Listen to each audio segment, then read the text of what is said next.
If the rumors going around are to be believed, Tony Khan may become the billion-dollar man this week. With WWE, we've come to expect these kinds of numbers, when it comes to television rights, because they're the leader, right? When it comes to pro wrestling, in terms of their size, in terms of the amount of money they generate, nobody else comes close. We take for granted that their TV rights, they're going to go up every few years. They got $1 billion from Fox. They got $1 billion from NBC Universal. And anything less than that, the next round is going to be seen as a disappointment. But there has never been a wrestling company other than WWE that has gotten someone to hand them $1 billion. There's never been another company that's gotten somebody to hand them half that.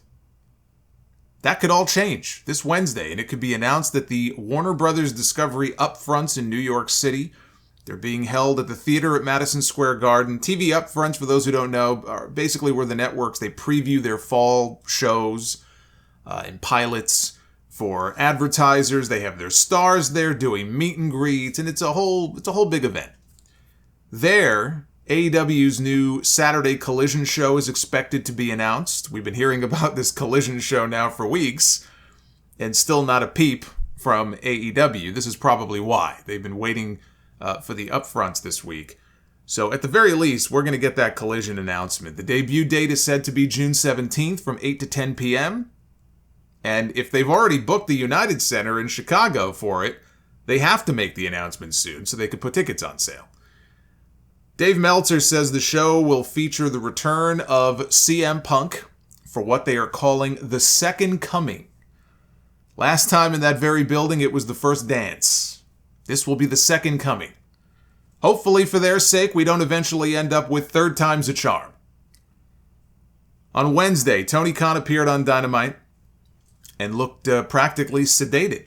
But big smile on his face. He was very happy. He all but said that they would be making the Collision announcement when he talked about, I've got talent lining up outside my office, looking for opportunities, and there's a need for more AEW content. He told us to tune into Dynamite this Wednesday for a special announcement. I'm sure, though, that they're going to be announcing this first at the upfronts earlier in the day. Collision is said to be part of a new media rights deal that the company has reached with Warner Brothers Discovery. I mentioned last week Andrew Zarian's reporting that as part of the new deal, they now have the exclusive rights to all AEW content, which is why Dark and Dark Elevation disappeared so suddenly off of YouTube. No explanation, no parting message, nothing. Just gone. Ring of Honor is considered a separate company, so they are not said to be part of this deal. So it would be the 5 hours of Dynamite, Collision, and Rampage, plus other programming, stuff like AEW All Access and any other reality shows they might produce. Of course, they have their quarterly Battle of the Belts specials, that sort of thing. Battle of the Belts has been a gigantic waste. I would not even bother with those anymore. I'd move on. I would think the pay-per-views would be included in that as well. Right now they stream on Bleacher Report, which is owned by Warner Brothers Discovery. The question is, would they continue to be streamed there, or would they be shifted over to their new Max streaming service that launches on May 23rd? And if so, when would that start? Could it be Forbidden Door next month? Or the Wembley Stadium show in August? There's a reason why they still have not told us how we are going to be able to watch the Wembley show. That's not going to be a house show. We're going to be able to watch it. How are we going to be able to watch it? They haven't told us, right? There's a reason for that. The other announcement Tony Khan teased, there were two of them, was a follow-up to what he said, what he claimed, was one of the most important announcements ever in the history of AEW. So they're going to have an announcement as well as an announcement about the previous announcement, which I assume is in reference to All In at Wembley, but he didn't say.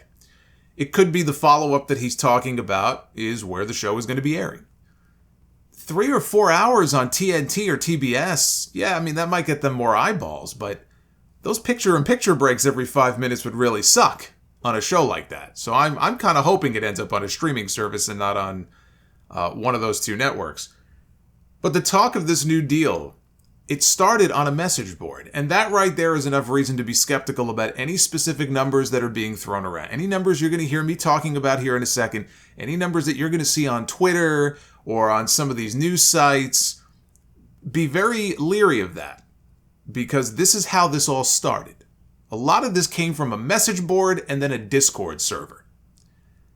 That AEW has signed a deal with Warner Brothers Discovery in the range of 5 years for a little over $1 billion, maybe even as high as $1.2 billion, which would work out to be around $200 million or so a year, from a company in Warner Brothers Discovery that has been cutting costs and slashing costs like crazy, right? They were looking to shed billions of dollars.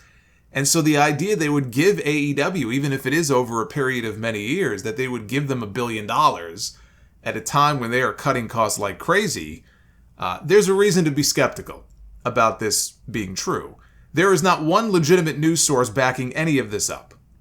So all it is right now is speculation. But that would be way up from the, I want to say it's around 44 million. I think it's 43 and change. Let's round it off and say 44 million a year they're said to be getting right now.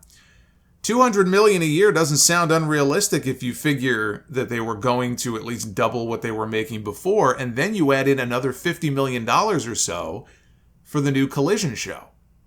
You know, that they're going to be paid for Collision. That gets you close enough to $200 million right there, and that's without even factoring in the pay-per-views. You know, look, Formula One had a deal with ESPN that paid them $5 million a year. Last year, they renewed with ESPN for 3 years, a deal worth up to $90 million a year. They went from $5 million to $90 million. For all the talk of the media rights bubble bursting, it hasn't happened yet. It's not at all crazy to think that AEW could pull those kinds of numbers in on a 5-year deal. Add to all that the timing of the writer's strike I talked about last week. It could not have happened at a better time for WWE and AEW when they are both looking to negotiate their new rights deals. Now, I'm sure the strike is going to be long over before this deal would even go into effect. It has no impact on it directly. It's more of a reminder of how valuable wrestling can be. Wrestling gives these networks hundreds of hours of content, year-round content. There's no off-season. You know, pro wrestling was basically the only thing running during the pandemic. They just ran empty buildings. It gives these networks hundreds of hours of year-round content, and because WWE does not use union workers, and AEW doesn't even employ any actual writers, the strike doesn't affect them. But the longer it drags out for, the more valuable wrestling becomes. Wrestling and reality television. That's how those are the two valuable things. Wrestling and reality television. If these networks need to plug some holes into their schedules. Now, if this news comes out and the deal is not for $1 billion, there's going to be people who look at this as a disappointment because now everybody's been mentioning $1 billion, so anything less is going to be looked at as substandard. And look, it may be. Brian Alvarez was on Wrestling Observer Live this week. He was predicting, now I should mention, he was predicting, not reporting, that their new deal would be worth about $300 million a year over 3 years, or maybe $300 million total. I actually have to go back and re-listen to what he said, but it was $300 million over 3 years, and in his opinion, it would not include streaming. So that would work out to be a little more than double what they make now, with an extra 100+ hours of content, though, every year for Collision. No streaming, and an exclusivity clause that wasn't there before. That would be disappointing. If those were the figures and those were the, the highlights of the deal and streaming wasn't involved, and they're actually giving them more content because now they have 2 hours of Collision every week, and that's all they're getting out of it, that would be disappointing. But it would still give them the stability that they need for the next few years. I just think back to Impact. When they were on Spike TV, they once did 2 million viewers for an episode. I think it might have been the episode where Hogan and Flair and Bischoff and I think Jeff Hardy came back, like they all made their debut because they were up against Raw the night that Bret Hart came back. I think it was the very first show, actually. It might have been January 4th, 2010. So it might have been that night. They hit 2 million viewers. I think they even had a quarter hour where they did close to 3 million. Which, again, these are numbers that even at their peak for Impact were just unheard of.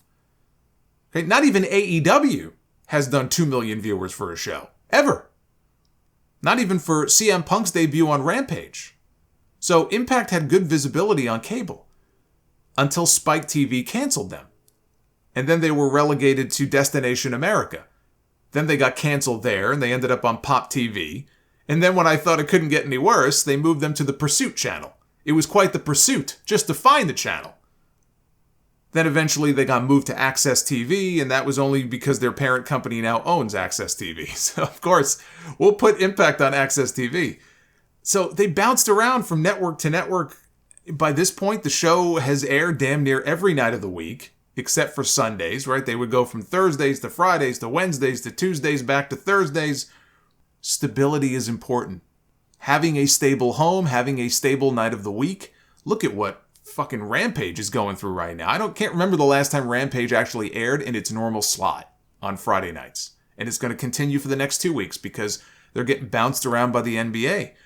But having stability in where you call home is very important. And a new deal would give them that. So that would be a good thing. No matter what the numbers look like. If they have a 5-year deal or a 3-year deal, they're locked in.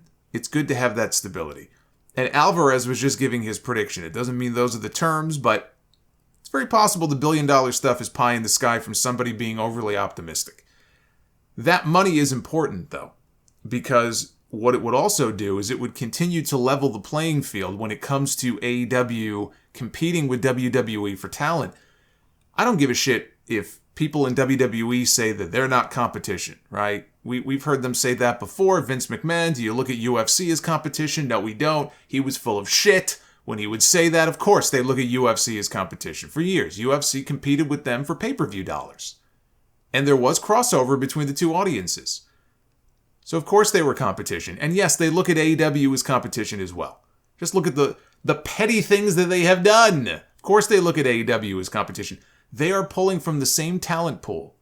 The wrestling talent pool is not that big in the grand scheme of things. You look at sports and stuff, the wrestling talent pool really ain't that big. And they're pulling from the same pool. So AEW needs to be able to compete with the kind of money that WWE can throw around. And not just compete for talent, but for top talent. Now, the idea of Max being the streaming home for AEW's library is very appealing. I hope that happens. Right now, people don't have a place where they don't have a singular place where they can go to bring up any of the past AEW events the way that we can on Peacock with the WWE stuff. If they got their entire library on there, that would be an added incentive for people to pay whatever the subscription fee is for Max. You'd get all the past content, maybe you'd get the pay-per-views, and all you pay is a flat fee for your subscription instead of paying for the individual pay-per-views, unless they decide to do it the way that UFC does it with ESPN Plus, where you pay a pay-per-view fee on top of your subscription fee. This is why a lot of fans are worried about Endeavor. Endeavor and WWE coming together, if that deal goes through, they're worried that they may end up doing the same thing with WWE that they're doing with UFC. And I can't say whether it's going to happen or not. Even Nick Khan, when he got asked about it, said that he was very non-committal when he said he was open to the idea. He said, it has to make sense for our audience and their wallets, but yeah, could that happen? Yeah, it could happen.